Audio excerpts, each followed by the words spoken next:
बिस्मिल्लाहिर्रहमानिर्रहीम। रब्बि इश्रह ली सदरी व यस्सिर ली अमरी वाहलुल उक़दतम मिन लिसानी यफ़क़हू क़ौली। अस्सलामु अलैकुम व रहमतुल्लाहि व बरकातुहू।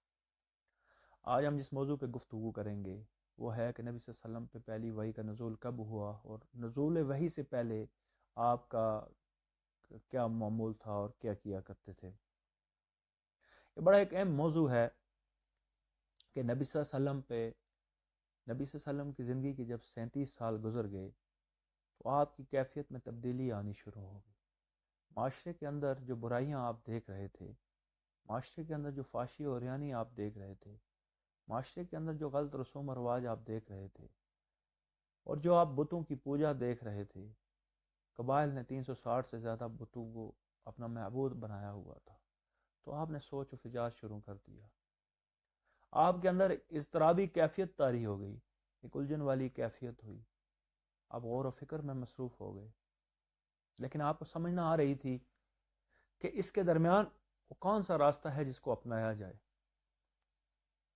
ये वही इज़्तराब था जो हज़रत इब्राहिम के बारे में बयान किया जाता है कि कभी उनने सूरज को देख के कहा क्या ये खुदा हो सकता है, कभी चाँद को देख के कहा, क्योंकि नबुव्वत अभी तक वही का नुज़ूल आप पे नहीं हुआ था।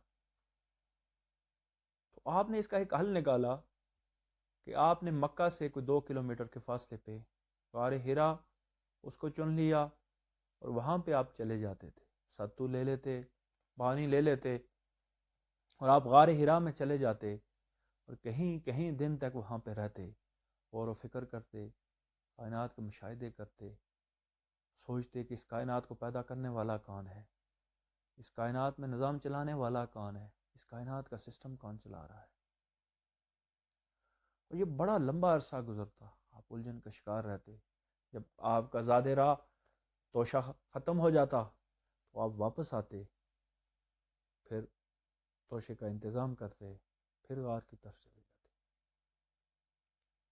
फिर एक और वाक़या भी शुरू हुआ कि आपको सच्चे ख्वाब आने शुरू हो गए। आप जो कुछ देखते वही देखते और दूसरे दिन वो महाराज वजूद में आ जाता, वो पूरा हो जाता, ताबीर की शक्ल में सामने आ जाता। अब ये कैफियत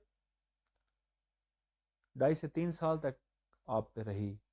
लगातार आप गार हिरा में रहे, आते जाए रहे, वापस जाते रहे।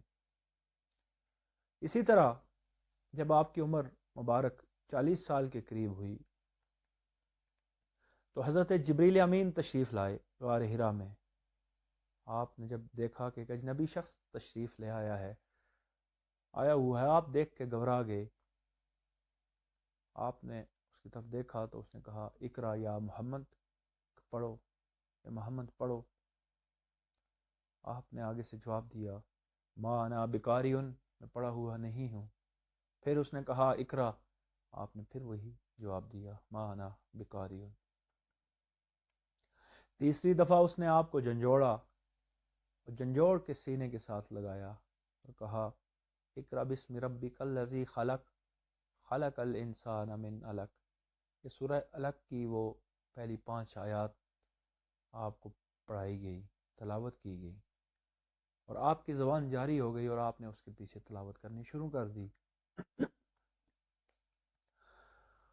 और उसके बाद जिब्रील अमीन चले गए तो आप पे घबराहट तारी हो गई, पसीने से आप शराबूर हो गए। उसी घबराहट के आलम में आप दौड़ते हुए अपने घर की तरफ आए।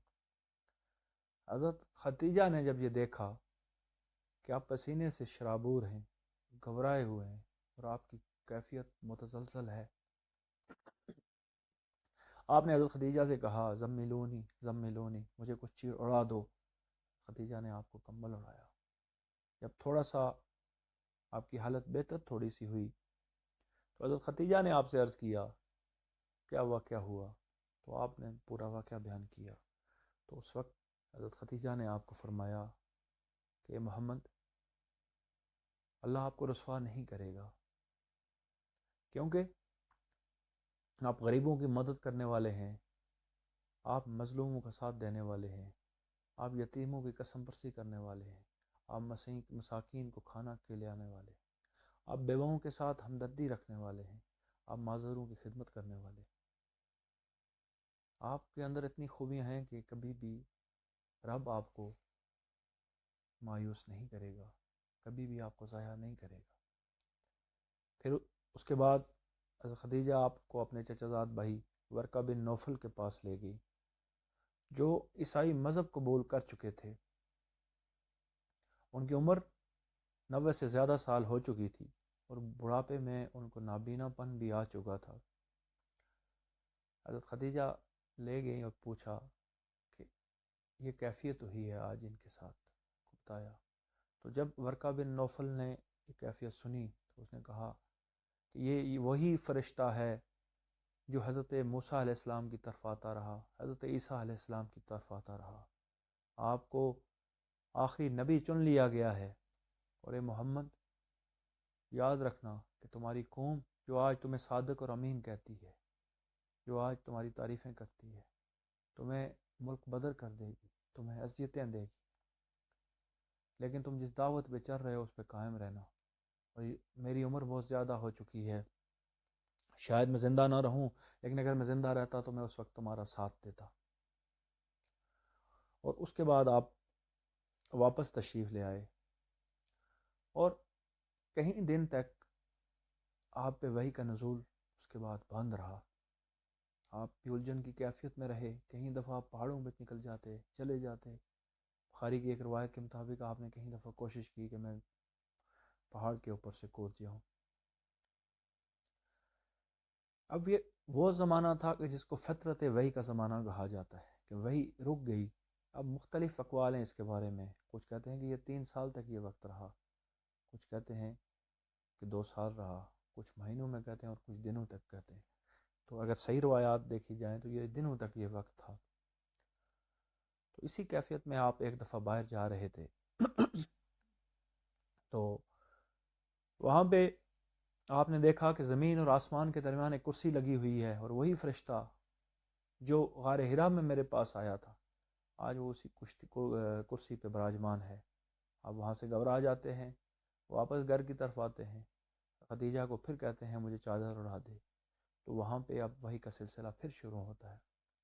وہ آیات نازل ہوتی ہیں، یا ایھا المدثر قم فانذر، سورہ مدثر کی ابتدائی آیات آپ پہ نازل کی جاتی ہے، اور پھر وحی کا یہ تسلسل، یہ سلسلہ شروع ہو جاتا ہے۔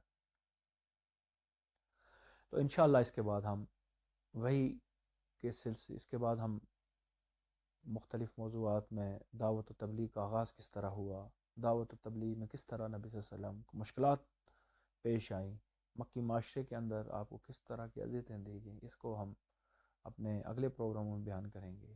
آج کے پروگرام میں ہم نے وحی کا نزول کس طرح شروع ہوا، پھر وحی بند کس طرح ہوئی، اور پھر دوبارہ شروع کس طرح ہوئی، اور کیا کیفیات تھی بیان کی۔ تو زیادہ سے زیادہ کوشش کریں کہ میرے چینل کو سبسکرائب کریں اور بیل آئیکن کو دبائیں تاکہ مزید انفارمیٹیو ویڈیوز آپ تک پہنچ سکیں۔ وما علینا الا البلاغ۔